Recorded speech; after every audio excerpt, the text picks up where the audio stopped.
دا زلمی نعمت الله نومیږي چې د غربت درنې څپېړې د اوړي په سخته ګرمۍ کې کار کولو ته اړ کړی. کولنګ په لاس هر سهار له کوره په دې موخه راوځي چې خپلې کورنۍ ته د خوراک لپاره څه پیدا کړي.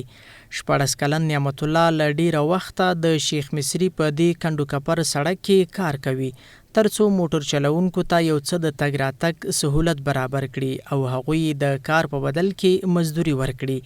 خو موټر چلوونکو ډیر وخت تش لاس کور ته لیږلی. نعمت 14 کلن دی او د قانون له مخې تر 18 کلنۍ پورې دې زلمي ته ماشوم ویل کیږي. خو د کار د غربت ښکاره نښه او کیسه بیانوي. په خبرو کې راته وویل له تعلیم سره ډیره مینه لري. که غربت یې پرېږدي نو خپلو زده کړو ته به دوام ورکړي.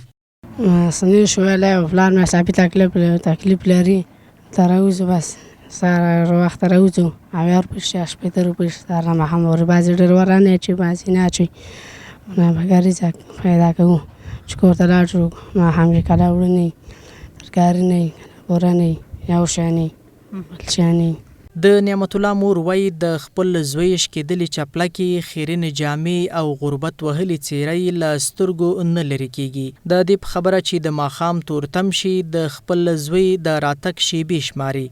وایي کله چې د خوراک لپاره څه رانه په نهار خپل بچیان د خوب غیږې ته بیایي. د نعمت مور وایي چې خاوند یې پر عصبي ناروغۍ اخته دی او د کار کولو نه دی نو ځکه یې پر خپل تنکي زوی کار پیل کړی.